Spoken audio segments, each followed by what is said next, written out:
What if you woke up behind bars for something you didn't do? That was the reality of our next door neighbor, Sobanan. His story isn't just about survival, it's about resilience, reinvention, redemption, and above all, forgiveness.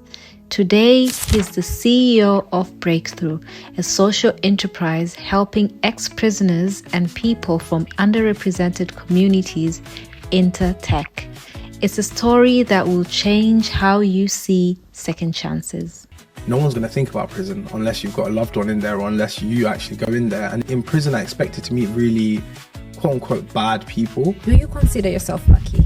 No one expected anything of me, and people used to think like, oh, this guy just come out of jail, like he's nobody. For me, what I want to achieve through Breakthrough is an open source education platform and something that lasts way beyond like a single person's ownership or a single group's ownership. I wanted to be a doctor since like being a teenager. That was always my dream, and to have lost that identity at 21 in the middle of the degree for something that I felt was very minor was a real heartbreaking experience. With everything that has happened in your life, would you change anything if you were to go back in time? Hi neighbors, welcome back to Stories Next Door. I'm your host, Jeicy Joyce. Today I am sitting with someone whose journey is nothing short of extraordinary.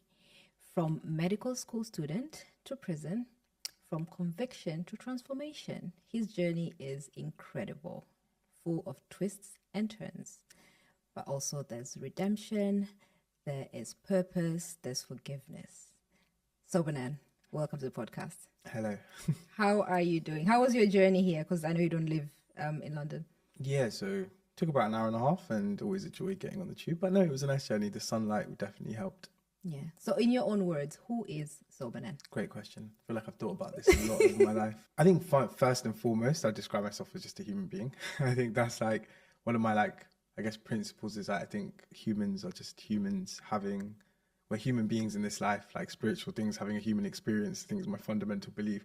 But then after that, I describe myself as Tamil. So like I come from a Sri Lankan Tamil background. That's my parents are from, moving over to the UK.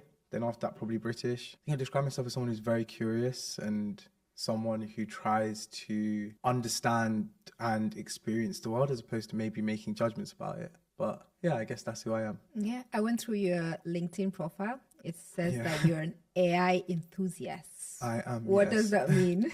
So I started learning about AI in 2015. So I was 19 years old, and sort of one of the things that sort of led up to prison. But as me and my best mate were looking at different ways that we could, like different ways to build our careers or different ways to look at making money, AI came up as this topic that kept sort of appearing the more I looked into what the future was going to turn out like. And it really drove a curiosity to start learning about that at 19 years old, back when not many people even really understood this space. Yeah, that's a long time ago. Yeah, and back then, like falling into statistical modeling or like understanding how these algorithms worked when people didn't even identify the Instagram algorithm or the Facebook algorithm as AI back then was, I think, what really developed that enthusiasm. But I think as time went on, that self-learning really took over and sort of drove me both in a career sense, but also in a personal sense to understand what the world would look like once AI is fully integrated into everything we do.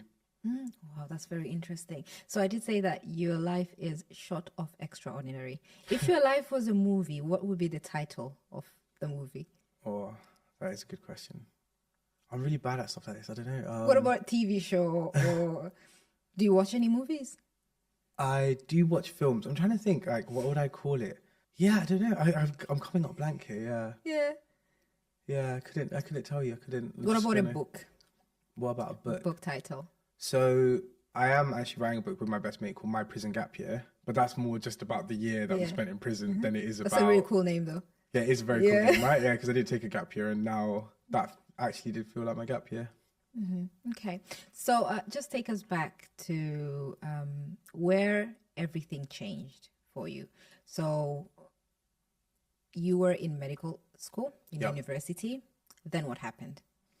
So 21 years old, I was charged with a conspiracy to supply cannabis, and sort of the events leading up to that were a combination of both like living in a house with my friends, growing up in London where cannabis is quite readily used and smoked and no one really thinks anything of it, and going to a place where I think the police would have had an extra eye on people that looked like us and from where we were from. But the point that it all changed was really when I got convicted. I had 3 trials, and I think when the judge smacked his hammer and said that I was getting sent to prison, that was the real moment of change. Because until that point, I genuinely believed I would never end up in prison.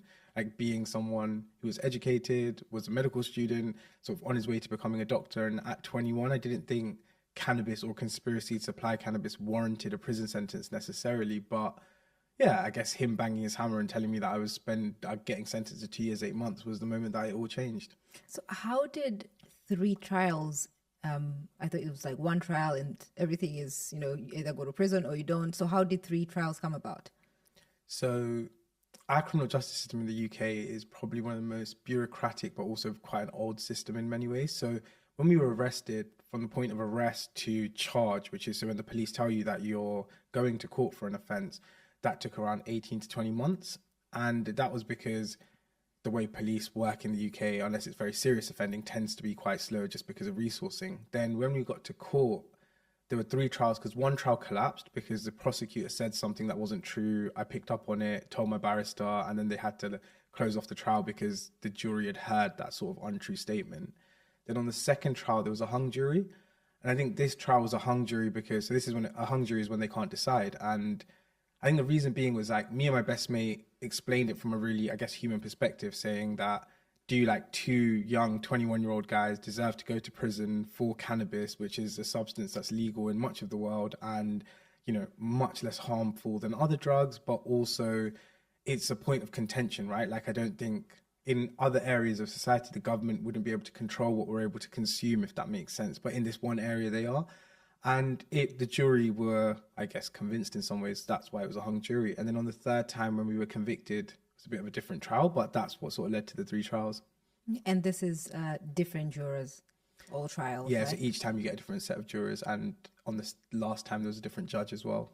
So with the first trial, when you picked up that there was something wrong, do you have a law background, or how did you know that there was something wrong? So I don't have a law background, but I don't know, I have like one of those personalities, or I don't know, it's a character trait. Like if I am put up against any sort of problem, I think you can learn your way out of the problem. Mm-hmm. So I remember when I found out I was being charged, my first thing was like going on eBay, buying secondhand law textbooks, and then going through like the evidence disclosures. So when you get arrested here and like the CPS put their case to you, they disclose a whole lot of evidence. And in that there was a bundle. So I think it was like 18,000 pages of our phone data, and like they give it to you in an Excel spreadsheet, and then using a combination of the law textbook and just my own sort of, I guess, computer know-how was like going through it, just making sure like what they were saying in the charge documents, in the conviction, like in the indictment documents were the same as what was being said in the actual evidence. And that's how I was able to pick up in the prosecutor's opening statement. He said that I was denying the charge despite there being a text message on my phone, but I could see in the metadata that it was blank. So there was the text message wasn't stored on the phone. It was just something that was pulled up on the forensic download. And when I'd said that to my barrister, they had to actually bring my phone in, open it there and go, was this text message on there or not? And obviously it wasn't. And because of that statement, then they had to, I guess, close off the trial. Oh, wow. That's actually very interesting. Yeah. And whilst you're going through all this, was your family there with you? Or... So me and my best mate chose not to tell our families. I think the reason behind that was, like, for my family coming here as immigrants and building the life that they built, they would have never really understood like cannabis or like even culture of what it is to grow up in London. And I don't mean understand it from a perspective of judgment. I think no matter what I would have done in life, my parents would still love me. It's the stress and helplessness that it would cause them. And I think in that moment, I could feel that in my own life where you feel like you're up against the system. You feel like what could happen, what could go wrong. And I don't want them to feel those same feelings. So yeah, I guess because we had each other, we were quite happy to keep that from our parents. And then, yeah, I guess like they were supportive throughout prison, supportive throughout my entire life. But I think I wanted to save them that 18 to 20 months of pain because, whatever the outcome, they were going to have a sense of pain anyway. So for 3 years, nearly 3 years, you did not tell your parents everything. Where were you staying at this time? Was it in your parents? So I was staying or in Plymouth. university? Yeah, and going back and forth. But like, yeah, I guess like I was used to lying to my parents as a teenager, right? Like Yes, yeah, as it kids happens. do. So it wasn't hard necessarily. I think in my head I was protecting them, and that enabled me to justify it and live with a level of peace around it, if that makes sense. Because I think for me, my parents' disappointment or my parents' sadness or pain means far more to me than any policeman or a judge, if like their judgment of me, if that makes sense. So yeah, in my head, that was, yeah, a very valid reason to not tell them. So how did they find out? Yeah, it's a bit crazy. They came back from holiday from Thailand, I think the day I had actually been sent to prison. So I had been remanded the day before sentencing, and they had landed, and a family friend had found the article in a newspaper, called my dad and said, like, I think there's something I need to tell you, like, because you've just landed from holiday. And then told my dad, and then that's how they found out. And then they called my best mate, who then, yeah, told them the full story. Oh, wow, can you imagine the conversation that you had with them, that initial conversation? How was that for them? They were so they came to my court date on my sentencing, and then they came to visit me in prison like that weekend after. And I say this, like, I think one of the biggest protective factors in my entire life has been the unconditional love I've received from my parents. My parents have never pushed me down a specific path. They never tried to mold me. It's always been like, we love you and we want you to be happy. And that's really, I don't know, important, especially for like as a kid growing up in London with some of the chaos and the culture that you grow up around, to have that safe space at home. But yeah, they were like, my parents were just saying that they love me, that they want me to be happy and be safe and just be okay. And like, yeah, I guess they were like very much willing. Like, I think I was one of like, I don't know, a sense of strength. Like that really brought a sense of strength both on sentencing and when I was actually in prison. Yeah. So you obviously went to prison. Some people, when it comes to prison, it's the end of the road for them. But for Yeah. you, it was more of a turning point. Yeah, so tell us a bit about that, because you say you met intelligent people in prison. Yeah. So Yeah. how was that? So when I talk about this, I always like that Mandela quote, and it's like, don't judge a nation by how it treats its highest citizens, but judge a nation by how it treats its lowest. And if you want to know the truth of a nation, go inside its prison walls. And I think in the UK, we live in this almost false sense of security that society is quite fair and just, and it's equitable for people to move and sort of assimilate. And the reality is it isn't. And prison highlighted that to me in a way I think that was like really profound. Growing up in London, I was around people that I would have grown up with or people from other working class communities, but these people were set up for failure from the moment they were born. Like parents who, you know, were struggling with their own trauma or their own mental health or their own issues that were related from like economic inequality or whatever it was. And then a state that was so willing to persecute young children, like young men from the ages of like 9, 10, 11, 12. And then you've got a wider system that like molds people to think, especially in that prison environment, that you have to be, you know, like hyper masculine, strong and able. And like, I think what I found was like, there were guys who like, when they were kids, they wanted to be storybook writers, but they were on the road selling crack and selling for like shooting people. And there's a huge disparity between being someone who writes books versus someone who shoots people. And I think what I saw was like a bunch of people, like men who were stuck at that age of like 13, 14, 15. They were never allowed to be children. And I think that really opened my eyes because, you know, going to a school in London, you're very used to stuff like people mugging people at school, right? And I remember I always used to get into fights with kids who used to mug people. And I always used to think in my head, like, why are you being so greedy that you need that kid's phone or you need his stuff? And I remember in prison when people talk about it, they'll be like, for me, it was a choice. Like I could either go to the shop and get chicken or I could go home and have cereal and water. And like the reality was that that level of poverty isn't advertised as what leads people into the criminal justice system, like being kicked out of school or all of these multifactorial things that lead someone into that experience. And I think in prison, I expected to meet really quote unquote bad people. But I think I just met a lot of hurt and broken men who the system didn't want to truly succeed, because by them succeeding, it was almost like they had witnessed the worst in society and now they were able to tell them. And I think that's what I always tell people. And like from my own experience, it was like the reason it was a turning point is I felt like it gave me a sense of duty to go, I've witnessed all this and I have the ability to write, I have the ability to speak, I have the ability to build a platform. And it's my duty to then go share what I have witnessed with the wider world, because no one's going to think about prison unless you've got a loved one in there or unless you actually go in there. And it's important that people do, because it's a real, it's the shadow of our society or any society in any nation. Yeah. So I've never been to prison, so obviously probably this is out of the blue, me asking you this, but how is the day-to-day life in prison? So it really does depend on the prison you're in. So in HPX, to say, is like in the UK, you have category A prisons, category B, category C, category D. I've never been to a category A. From what I hear, they're not very nice places. But so the ones that I have been to, a category B tends to be a local prison, so where people go after court. And day-to-day life in a category B prison can be pretty wild in the sense that like suicide and self-harm are very normal. Drug use on the wings, very normal. Corruption of various types, whether that's officers sleeping with inmates, officers bringing things in for inmates, or officers provoking and like assaulting inmates in various ways, is very common here. Alongside that, there's a weird dynamic in category B prisons where there's constant movement of people. So you'll see different groups. For example, like when I was there during Christmas time, like homeless people will try to come into prison just to be warm for that Christmas period, right? Mm-hmm. But day-to-day life in a category B is you're locked up most of the day. You're lucky to get like 2 hours out. You need to shower within like that specific period, talk to any loved ones. It's dirty. Like I think dirty to a point that, unless you've been, like, you can smell like that hospital's bleach smell, but at the same time there's mess everywhere. There's like blood on walls, sometimes feces on walls, weird writing everywhere. It's almost especially the Victorian jails, it's like haunted, I guess, spiritually, almost cursed, those places.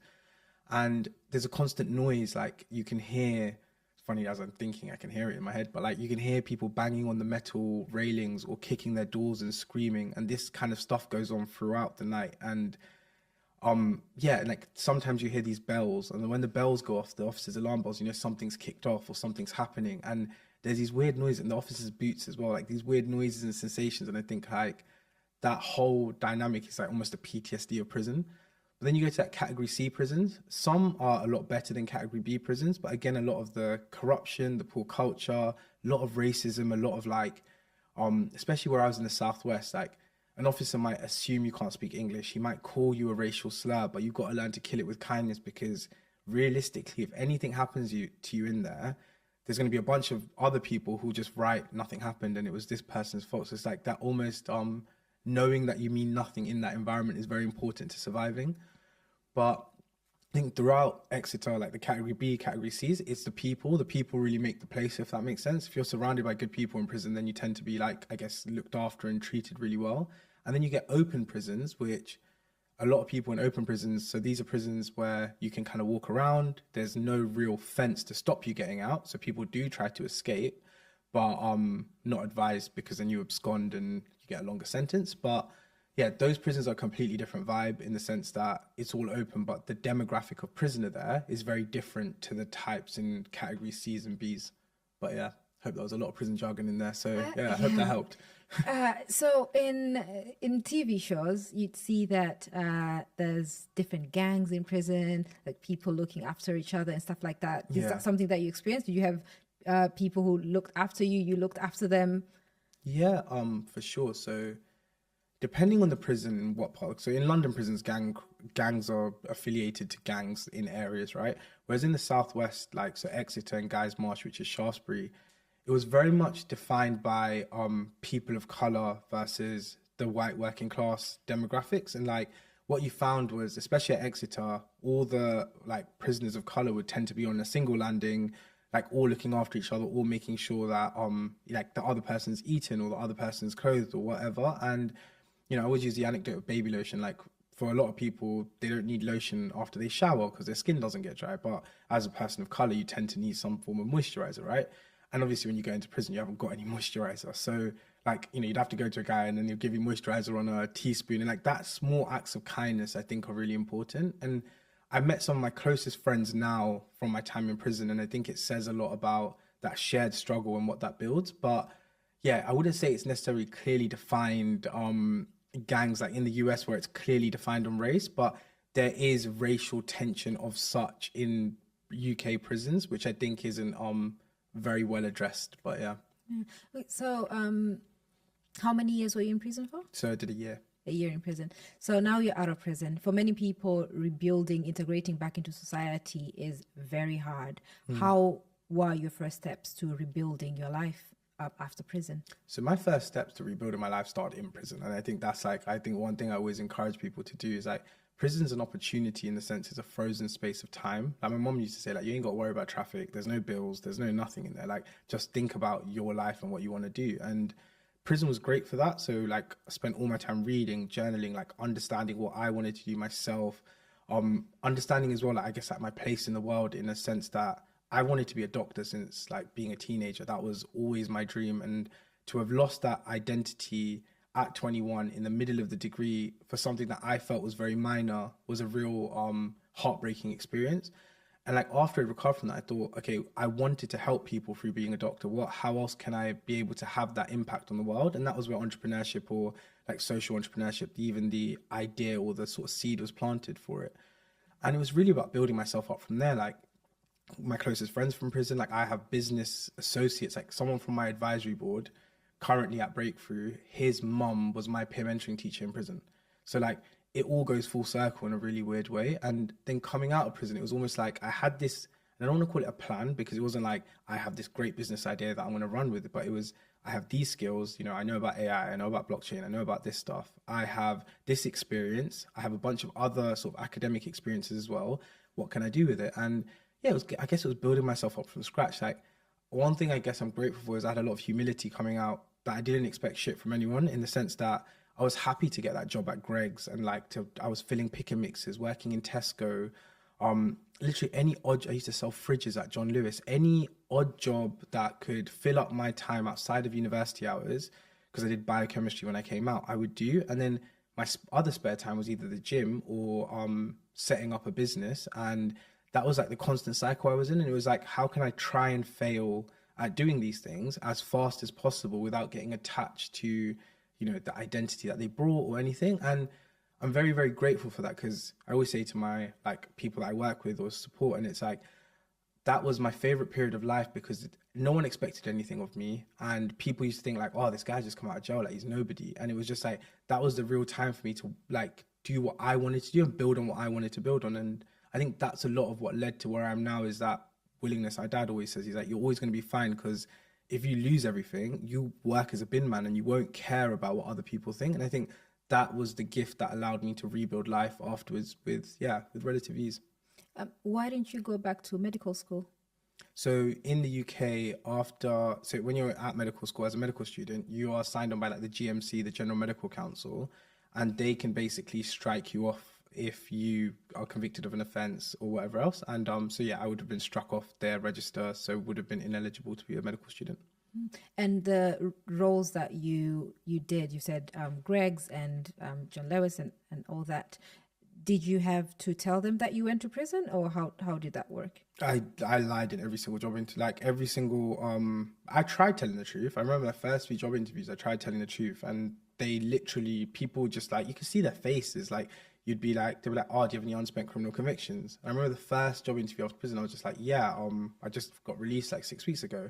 And the guy was like, yeah. And I was like, okay, cool. I know I haven't got the job, but it's fine.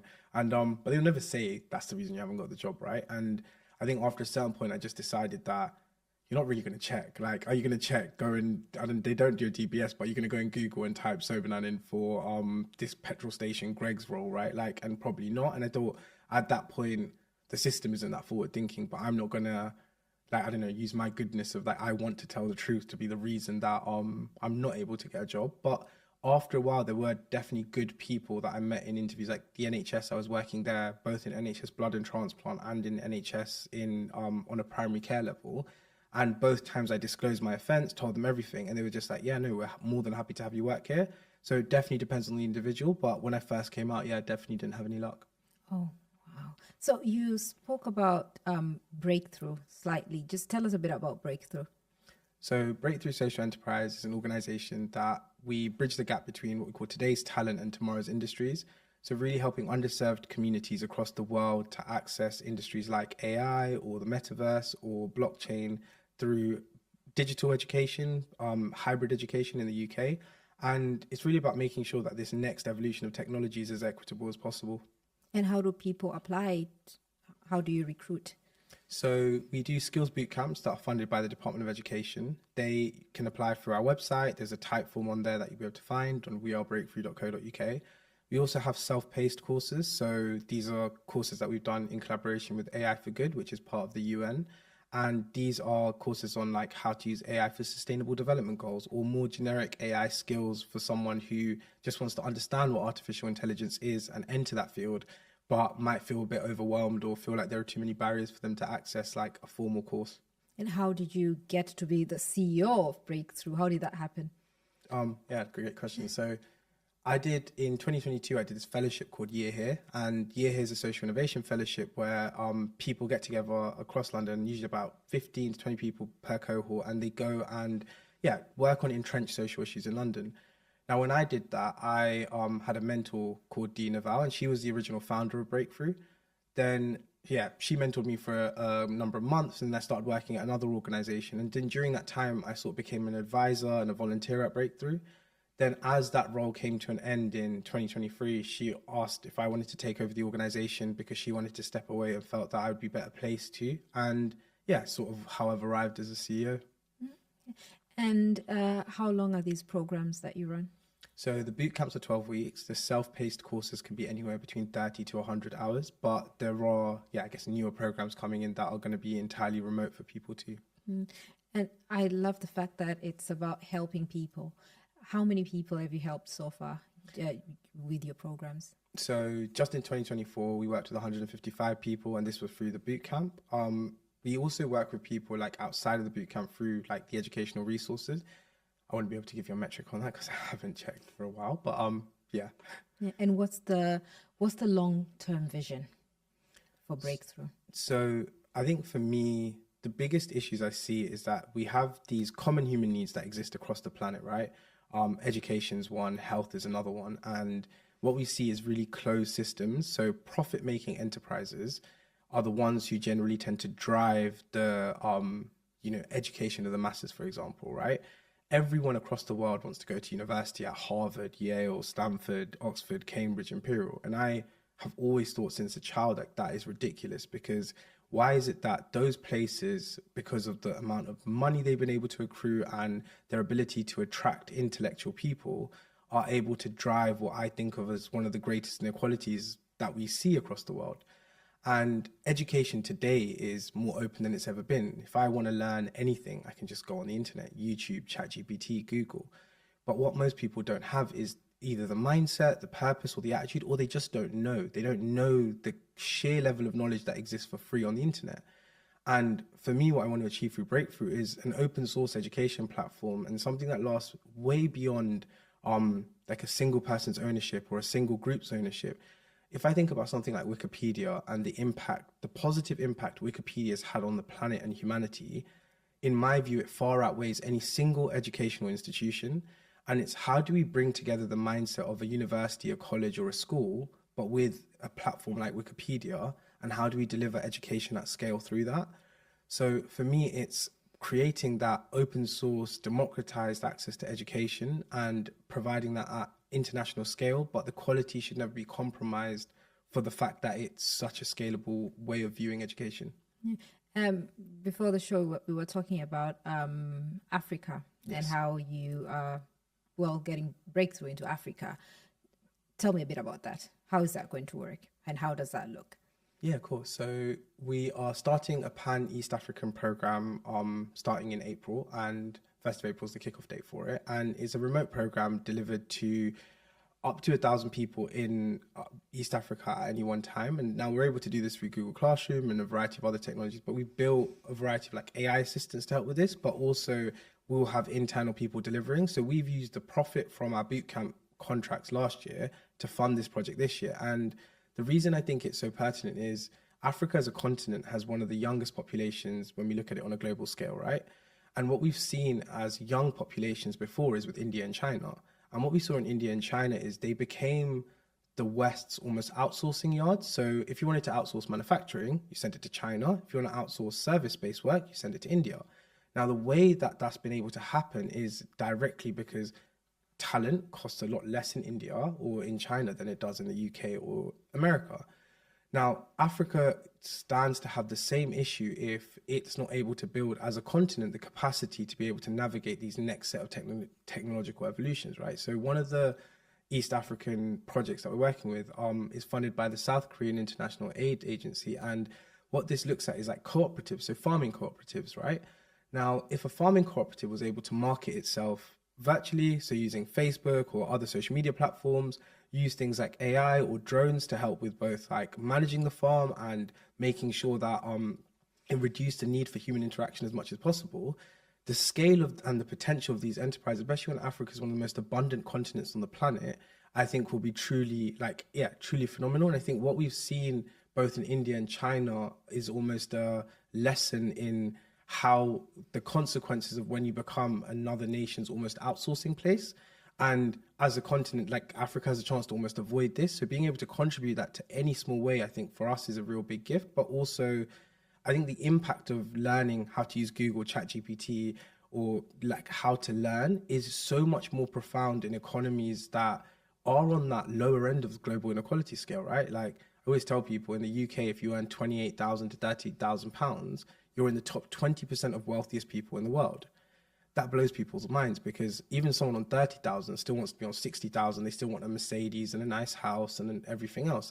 But these families in much of the world, like when I go to Sri Lanka, I always notice this, for £10, like it's almost like their lives have been changed. And I think that says a lot about us as a nation and a culture that we have, but also the impact that can be had in these nations is far larger than we would ever be able to achieve in the UK or the US. So the 12-week program, right? So let's say, okay, someone did the 12-week program. Does it end there, or is there any support that this person received after they finished the program? So there's no end to the support that they receive. So we have multiple like WhatsApp group chats that people are part of. They belong part of that community. Opportunities are posted in there regularly. They have access to, so when I say like AI support, I know that sounds very dystopian, but like we have various sort of AI models that can support with various things. So anything from like a tech education to helping with a job or helping with interview practice. We form real relationships with a lot of people that we work with, especially when we do hybrid programs where, we're seeing people on a daily basis and we're working with people. I think it's almost inhuman when we don't form those relationships, but one of the things that we recognize is like, as we grow this, it's like teaching people to support each other too. Because I think one of the things that's really special about our program is, the youngest person we can have is 19. The oldest we've had is 63 or 64. And now when you've got that, you've got someone who's left prison, you've got someone who's a care leaver, you've got someone who's just settled in the UK from another country. The level of and the diversity of knowledge is insane. So we try to encourage both cohorts to support one another, and we provide them support like throughout, but there's no like, you're done with breakthrough, now please don't message us ever again. There's never that vibe or dynamic. Yeah. I believe that everything happens for a reason, and you're very passionate talking about breakthrough. So obviously you did end up becoming a medical doctor, right? Yeah. But now you are running a different cause, which is also helping people. Do you consider yourself lucky? Yeah, without a doubt. I think, like, when I reflect on this, I always think if my life, like a lot of my friends who did become doctors, right? Like, I would have graduated during COVID in 2020, and listening to some of their stories about how supervisors treat them in a hospital, or how many hours they have to work, then like how they're treated by the system. And there's a really good movement called effective altruism that I think like encompasses this well. It's like the number of doctors we have in the UK, for example, one extra doctor, the benefit is so minuscule when it comes to what you can do in the NHS or what you can do as a doctor, because you're not saving lives day to day. Like most issues are chronic health issues or things that people, we could have had solutions to solve long before they presented at the doctor. And I think I got the opportunity to see to experience real issues entrenched in society at a young enough age that it shaped me. And I think I was also like, my brain was naive enough at that point to go into prison with a thing going like, up until this point, this is how I viewed society. And then going into prison going like, shit, like I'm not like some academic student with A stars and a medical student anymore. I'm just like a convicted drug dealer. That whole thing there, like I was super lucky for, because, I see people today, like you meet them, the first thing they tell you is their job title. And like, they're like, hi, I'm a partnerships manager. And like, you're like, oh, like, so yeah, like, tell me about you. Like, no, like I work really hard. Like it's everyone's identity is so coupled to their work. And I think I'm so grateful that that like noose was almost cut at a very young age. So yeah, very lucky. Yeah, no, that's really great to hear. So, for a lot of us, well, a lot of people that is, and the neighbors that are listening right now, when someone does you wrong, you hold a grudge, okay? And what happened to you was based on actions or things that led up to because of your best mate. How was that? Was there a forgiveness journey, or it was like, okay, cool, we're in this, we're going to do this together, go through this trial and see how it ends up? How was that journey? Yeah, very good question. So I think there's like a comment on this Channel 4 documentary that we did that I think really summed it well. And it was like, I think from when we were young, I always remember it wasn't like me and my best mate against each other, even when the other person messed up or I messed up, because it was always like, in this life, like friends and family. And I think I've always been lucky to have a family like this where, my mom and dad and my sister, or my mom and dad and sister, regardless of how much we fight, regardless of what's happened in the house, like I know that me and mom can have the worst argument and at 5 p.m. she's going to call me and ask me whether I want food, right? And I think that love is the type of love I wish every single person to have. And I think I've been lucky to have that with my friends as well. So I think for me, it was like my best mate going through it and like, knowing that he, in my view, he didn't do anything morally or ethically wrong. Like I can, till the day I die, will be okay with saying that I don't think that drug policy in the UK or the US or wherever works. And I think it's a failed endeavor. Like I'm happy to like fall on that sword. And I think because of that, the forgiveness journey, it didn't feel like a forgiveness journey. It felt like, do you know what? Like the system would have done this to any two brown kids or black kids from London who'd gone to these areas and like were involved in that or were even remotely associated to that. And I think going to prison then further reaffirmed that for me of seeing other people, literally like another version of me and my best mate, but just like for another offense convicted and like the same type of story over and over again. So yeah, I don't know, it didn't feel like a forgiveness journey, but I always think as long as someone doesn't do anything with malintent, like there's that ill intent, they want to hurt you, they want to ruin your life. That's very different to your best mate thinking they're doing something right, feeling good about what they're doing, and that leading you down a negative path, if that makes sense. Because there are like, would I have rather my best mate involved in a conspiracy to supply cannabis or drive his car drunk and end up in a crash? Like I would have much preferred the conspiracy to supply cannabis. And I always think in my head, I see it as like, like if we had a list of offenses, is definitely far at the least worst end. So yeah, I didn't think there was a forgiveness journey as such, but yeah. Yeah. I also have a friend, my best friend, and we have the same bond. And I wish and hope that people experience that bond, because it's very beautiful to have with someone who is not even family, because we have been through a lot too. She's also from Tanzania. Nice. So we've been through a lot in this country together, and it's just great. Yes, we fight a lot, but then at the end of the day, she will ask me did you have food? Did you eat? So that's a really beautiful thing to have. So for someone who is holding a grudge against someone, what type of advice would you give them? There's a really nice Buddhist quote for this, and it says, to be angry at someone, to hold a grudge is like holding a hot coal in your hand. You're only ever burning yourself. And I think that's the essence of, life. Like, just don't take it too personally. And no matter how personal it feels, oftentimes the most broken people are the ones who hurt others the worst. And I think just always bearing that in mind and having compassion towards the person who's hurt you just allows the grudge to almost melt away.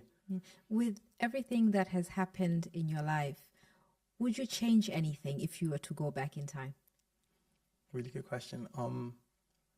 I've reflected on this a lot, and I think if you asked me this maybe 5 years ago, so even when I was in prison probably, I would have said I would have never smoked weed, or I would have never had a cigarette or smoked weed or used any form of substances. But I think now at 29, looking back, I see it almost like those actions led to the open-mindedness that enabled me to experience the world through this lens. I think I meet a lot of people who are like me growing up who went, do you know what, I'm not going to do these types of things because I'm not that type of person and my family wouldn't like it. And then they have this almost closed off view of the world that they think that they're somehow better than or superior to people based upon the fact they do things or they don't do things or whatever it is. And I think, so I don't think I'll change anything. I think sometimes life has to work out the way it does in order for you to get to where you want to get to. And it's hard to see it in a moment, but in the end, I guess it makes sense. Yeah, it's always very hard to see it in a moment. Yeah. But it does end up great. So just let's get back to AI.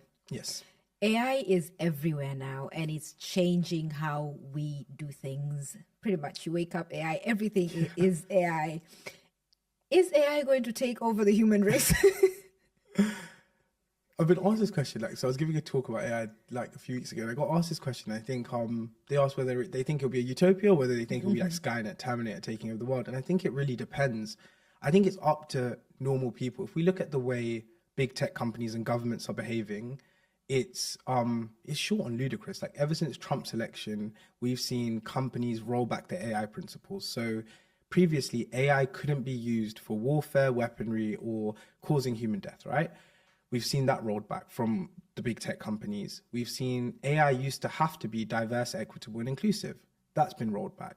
Now, the reality is that if we have AI that's allowed to kill people, robots that are allowed to kill people, and we have AI that's allowed to be trained on racist data or sexist data or any of the other isms in the data, what we'll see is a further perpetuating of the same inequalities we see today. So we've seen this with sentencing algorithms in the US, where if you ask the AI to judge the same crime against a black person and a white person, it will give the black person longer time. It can even recommend death sentences. And in the white person's case, it will give them lower time. We know this is a data issue. At this point in history, we know this is all solvable.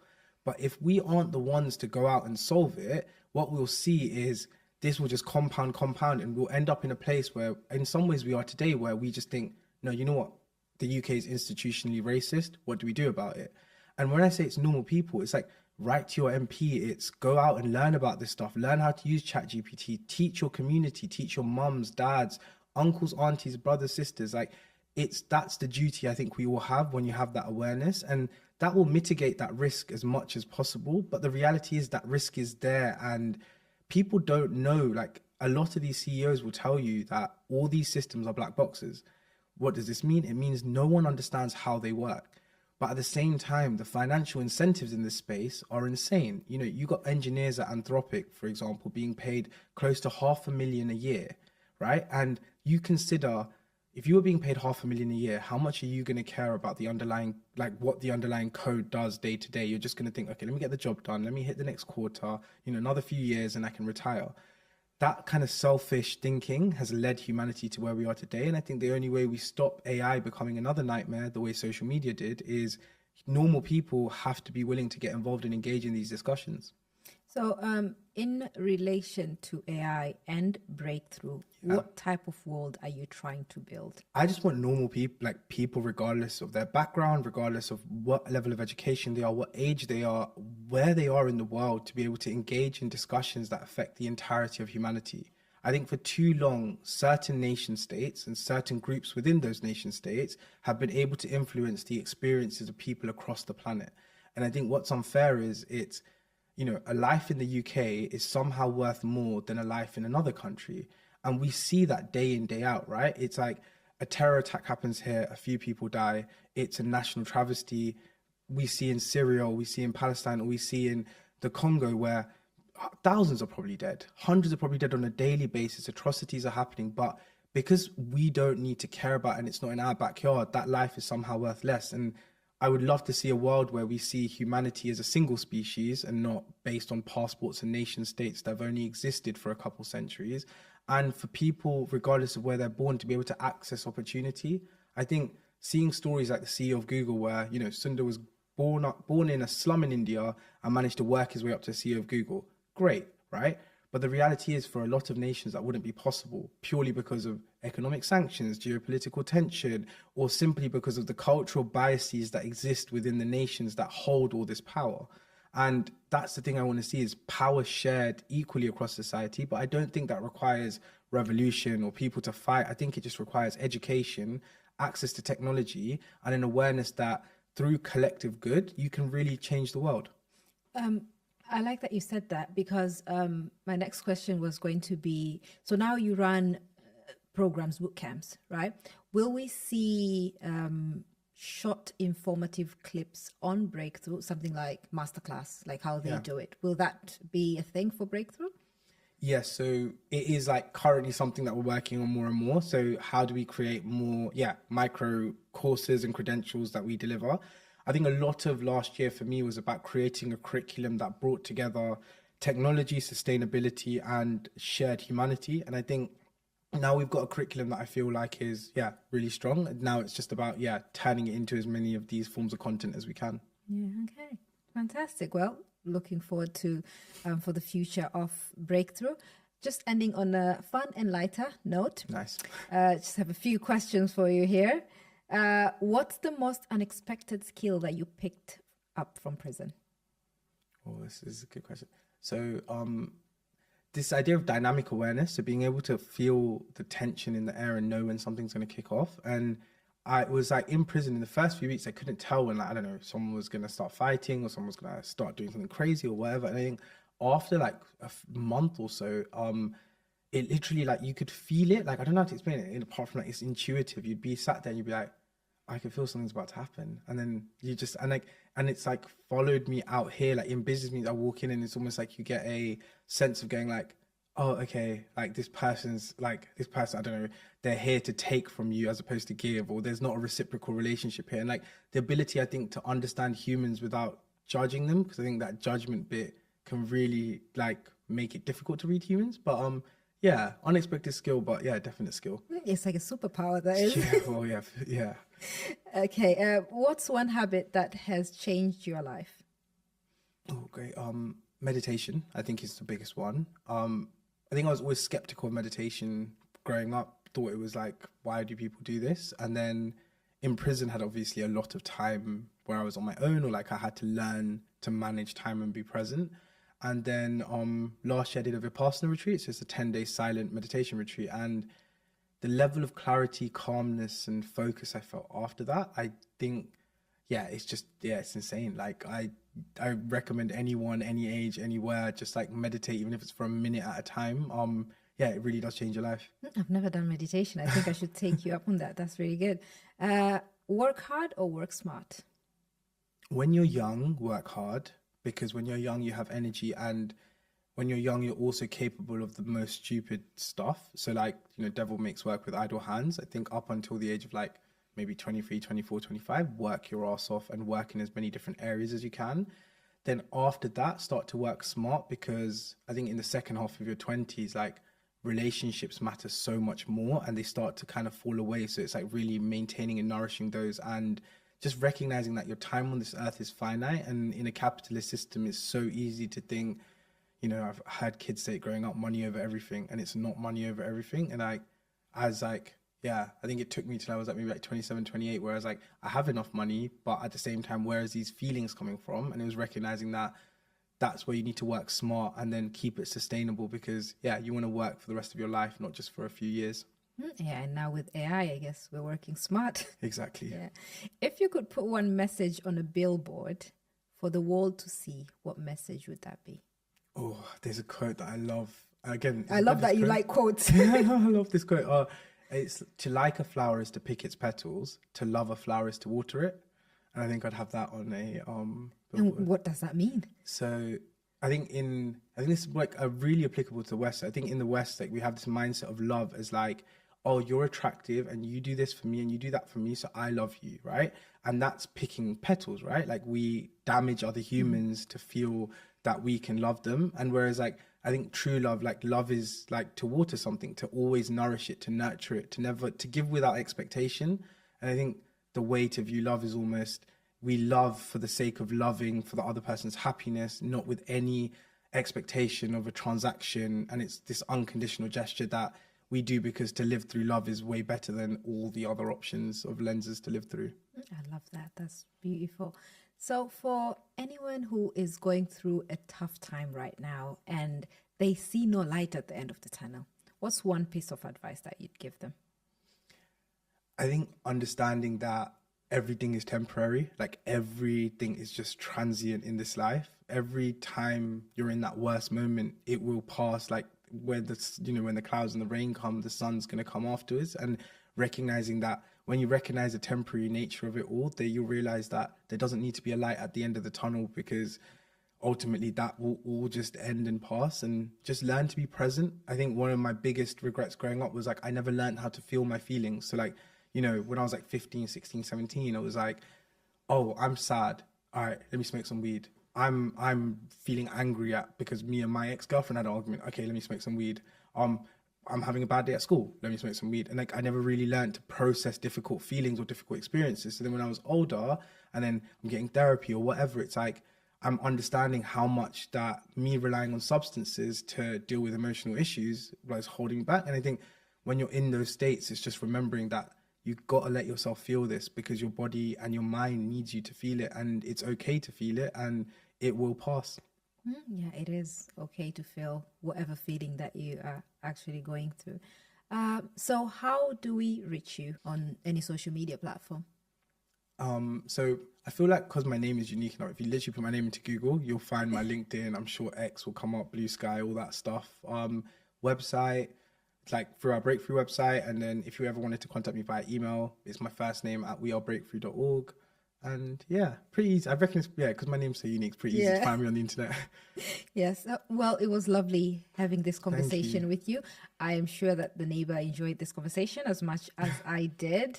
Is there anything else that you'd like to add?